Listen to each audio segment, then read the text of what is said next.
Hello friends, नमस्ते। मेरा नाम रश्मि है। जैसे कि मैं आपको पहले भी एक वीडियो ला चुकी हूँ। मेरा मैसेज था कि लोगों से बात करिए और अपने दिल की बात कहिए और कोई भी गलत कदम उठाने से पहले आप उनसे बात करिए। तो मैं आज एक अच्छा सा टॉपिक लेके आई हूँ आपकी लाइफ के लिए। नॉर्मल टॉपिक है, सब लोग रोज़ इससे गुज़रते रहते हैं, सबको पता है कि क्या करना चाहिए, क्या करना नहीं चाहिए, लेकिन फिर भी उसके बावजूद भी उन्हें ऐसा लगता है कि शायद वो इन चीज़ों से बाहर नहीं निकल पा रहे हैं। तो मैं बात करूँगी आज आपके साथ डिप्रेशन की। ठीक है, मेरे को बहुत ज़्यादा डिप्रेशन की डेफिनेशन नहीं पता है, मुझे नहीं पता, मैंने बहुत ज़्यादा पढ़ाई नहीं करी है इस बारे में। बट मेरा अनुभव है, मेरा एक्सपीरियंस है कि मैं आपको कुछ चीज़ें ऐसी बता के कि आप उससे कैसे बाहर आ सकते हैं, कैसे क्या कर सकते हैं। मैंने कोई पढ़ाई नहीं करी है, मैं सिर्फ़ और सिर्फ आपको अपना एक्सपीरियंस शेयर करूँगी। तो जैसा कि आप सब लोग जानते होंगे कि जो डिप्रेशन होता है ना, लोगों को एग्जैक्टली पता भी नहीं होता है कि ये होता क्या है डिप्रेशन। और मैं डिप्रेशन में हूँ, मुझे डिप्रेशन हो रहा है, मुझे टेंशन हो रही है, मुझे स्ट्रेस हो रहा है, एग्जैक्टली उन्हें नहीं पता है कि डिप्रेशन क्या होता है। उनसे आप पूछो ना कि हो क्या रहा है, तो उनका जवाब होगा कि पता नहीं क्या हो रहा है, बस मन नहीं लग रहा है किसी चीज़ में, तो अजीब सी चीज़ें हो रही हैं, क्या हो रहा है, मुझे किसी से बात करने का मन नहीं कर रहा, मुझे अच्छा नहीं लग रहा है, मुझे कोई सोल्यूशन नहीं मिल रहा है मेरी प्रॉब्लम का। और शायद वो कभी कभी ऐसा भी करते हैं कि खुद को कमरे में बंद कर लेते हैं, किसी से बात करना छोड़ देते हैं, किसी के साथ उठना बैठना छोड़ देते हैं और किसी को भी अपनी कोई प्रॉब्लम सोल्यूशन नहीं ढूंढते हैं, कोई प्रॉब्लम नहीं शेयर करते हैं। ओके, तो मैं आपको ये बताऊंगी कि एक्चुअली क्या होता है ना, लोग जैसे लोग खुद को बंद कर लेते हैं कमरे में, ठीक है, वो किसी से बात नहीं करते और शायद उनके आसपास ऐसा कोई होता भी नहीं है कि उनसे आकर पूछे कि क्या हुआ है, एग्जैक्टली क्या प्रॉब्लम है तुमको। मैं खुद बहुत ज़्यादा डिप्रेशन में थी और बहुत ज़्यादा सीवियर डिप्रेशन में थी। मैंने खुद अपनी काउंसलिंग कराई है, साइकियाट्रिस्ट से मिली हूँ और बहुत सारी चीज़ों को सॉल्यूशन निकाला है। पता है, बहुत सारी दवाइयाँ खाई मैंने, बहुत सारी दवाइयाँ खाते खाते खाते खाते मुझे आज ये पता चला कि एग्जैक्टली डिप्रेशन का जो इलाज है ना, वो बाहर नहीं है। डॉक्टर आपको दवाइयाँ दे सकते हैं, आपको सुला सकते हैं, आपको दिमाग को शांत कर सकते हैं, ऐसे कि आप अच्छे से सो जाएं, आप अच्छी नींद लें। उनका पर्पस सिर्फ इतना होता है कि आपके माइंड को रिलैक्स करा दें। आप उतनी देर कुछ नहीं सोच सकते हैं जितनी देर आप दवा के नशे में होते हैं। और मैं आपको ये इसलिए बता रही हूँ क्योंकि मैंने ये चीज़ फील करी है। ठीक है, मैं खुद भी दवाइयाँ खाती थी, मैंने बहुत ज़्यादा काउंसलिंग भी कराई और मुझे ये बात कहने में बिल्कुल भी शर्म नहीं आएगी कि मैं साइकियाट्री से ट्रीटमेंट ले चुकी हूँ या मैंने काउंसलिंग कराई है अपनी।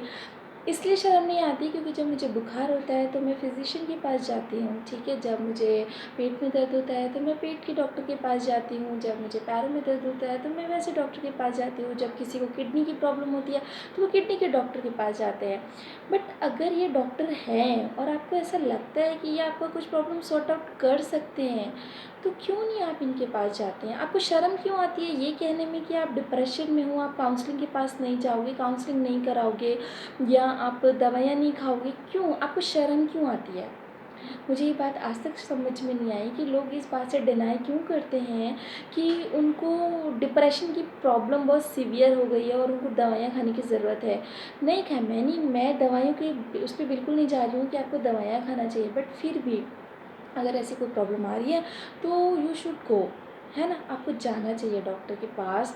और बेसिकली उनसे ये कहना चाहिए कि आप मेरी काउंसलिंग करा दो दवाइयों के साथ साथ, क्योंकि दवाइयाँ तो अपना काम करेंगी करेंगी, बट अब अगर आप काउंसलिंग कराते हैं तो जैसे साइकोलॉजिस्ट होते हैं, वो आपके ऐसे ऐसे ट्रिक बताते हैं कि आप बहुत आसानी से उन चीज़ों से बाहर निकल सकते हो। मुझे भी बहुत हेल्प मिली, मैंने भी बहुत करा ये सब, 1 डेढ़ साल बहुत सारी चीज़ें करी। पर पता है क्या हुआ, जब मेरी लाइफ का सच में एक ऐसा पड़ा हुआ है ना, जब मुझे सच में पहली बार फील हुआ कि एग्जैक्टली डिप्रेशन और टेंशन होता क्या है, मुझे आज समझ में आ रहा है कि ये चीज़ होता क्या है। तब मुझे समझ में आया, बहुत धीरे धीरे मैं उन चीज़ों को करती रही और मुझे समझ में आया कि इन चीज़ों का इलाज बाहर नहीं है, आप बाहर नहीं कर सकते उन चीज़ों का इलाज। आप इन चीज़ों का इलाज आपके खुद के अंदर है।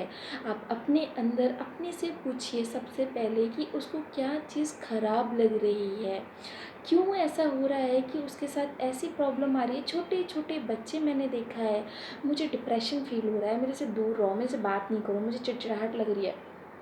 क्यों लग रही है? क्यों लग रही है? आपने कभी सोचा है? पेरेंट्स, आपने कभी सोचा है कि उनको ऐसा क्यों लग रहा है?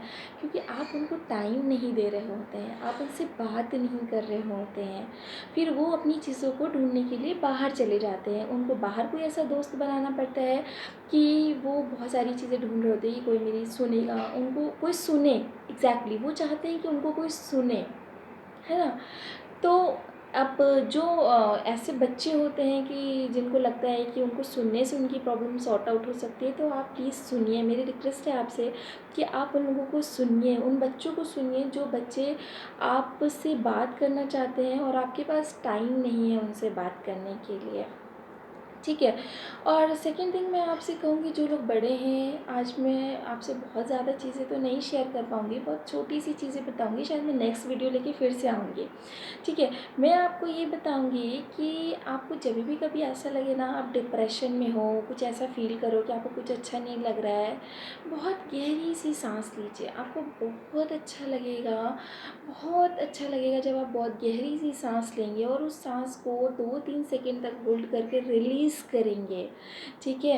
आप पानी पीजिए उस समय। आप 2 सेकंड का होता है, आप अपने मूड को डाइवर्ट करने के लिए म्यूज़िक सुन सकते हैं, आपको जो अच्छा लगता है। आप ड्राइंग बना सकते हैं, म्यूज़िक सुन सकते हैं, लाउड म्यूज़िक में आप डांस कर सकते हैं, कमरा बंद करके पागलों की तरह डांस करिए। लिटरली मैंने भी ये किया है, इसलिए मैं आपसे बता रही हूँ। और आज मैं आपके सामने, आप मुझे देख सकते हो कि मैं खुद डिप्रेशन का वीडियो लेके आ रही हूँ। दैट मीन्स मुझे कहीं ना कहीं इन चीज़ों के फ़ायदे हुए हैं। ठीक है।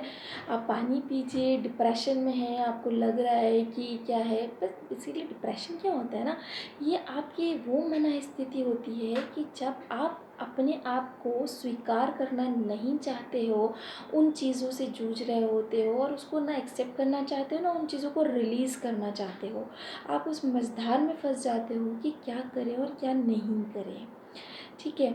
तो आपका सबसे पहला काम ये होगा कि आप चीज़ों को एक्सेप्ट करिए। अगर आपने गलती करी है तो उसे एक्सेप्ट करिए, नहीं करी है तो भी आप सामने वाले को माफ़ करिए। किसी की वजह से अगर आपको डिप्रेशन फ़ील हो रहा है तो उसको माफ़ कर दीजिए। अगर आप एक बार उसको माफ़ कर देंगे, आप फ़ील करेंगे आप इतने लाइट हो गए हैं, इतने लाइट हो गए हैं कि आपको पता भी नहीं चलेगा कि आप कितना ज़्यादा लाइट फ़ील करेंगे जब आप किसी को माफ़ कर देते हैं।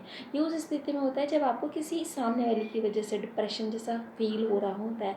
मैं डिप्रेशन वर्ड का यूज़ इसलिए बार बार कर रही हूँ क्योंकि आपको यही चीज़ समझ में आएगी, आपको यही शब्द समझ में आएगा, इसलिए मैं इस शब्द का यूज़ बार बार कर रही हूँ। और मैं चाहती हूँ आप लोगों से कि आप लोग कोई भी ऐसी चीज़ हो जो, अभी मैं बहुत छोटी सी बात कहूँगी कि अगर कुछ भी लग रहा है कि मैं आपकी कोई प्रॉब्लम सॉर्ट आउट कर सकती हूँ, मैं किसी चीज़ का सॉल्यूशन दे सकती हूँ, कोई कॉन्फिडेंस लेवल आपका बिल्डअप कर सकती हूँ, तो प्लीज़ नीचे कमेंट्स में ज़रूर लिखिएगा। मैं आपके लिए नया वीडियो लेके आऊँगी और आपको बताऊँगी कि क्या चीज़ कैसे की जा सकती है। और मेरी ये स्टडी नहीं है, मेरा अनुभव है जो मैं आपके सामने रख रही हूँ। और अनुभव तो आप भी जानते हैं, अनुभव से जो चीज़ें सीखी जाती हैं उनका कोई तोड़ नहीं होता है, बिल्कुल भी नहीं होता है। क्योंकि अनुभव आपको जो चीज़ सिखा के जाएगा वो किताबें आपको सिखा के नहीं जाती हैं। किताबें पढ़ के आप बंद कर देते हैं, मगर जो आपकी लाइफ में ठोकर खा के या आप गिरने के बाद जो संभलते हैं और जो एक्सपीरियंस करते हैं, वो चीज़ें आपको सिखाती हैं। ठीक है। आप 50 बार मना करेंगे सामने वाले को कि ये चीज़ गर्म है, इसको मत छुओ मत छुओ मत छुओ, वो आपकी बात नहीं मानेगा। लेकिन अगर एक बार वो छू लेगा, उसको पता चल जाएगा कि ये चीज़ गर्म है ना, ट्रस्ट मी, वो दोबारा उस चीज़ को कभी नहीं छुएगा, कभी भी नहीं छुएगा, क्योंकि उसे पता है ये गर्म है। और आप छोटे बच्चों को यही समझाते हैं कि ये चीज़ गर्म है, उन्हें नहीं समझ में आता है पर फिर भी वो बता के वो चीज़ें छू लेते हैं। फिर नहीं, आप उनको बोलोगे तो वो खुद बोलेंगे नहीं मम्मा ये बहुत गर्म है ना।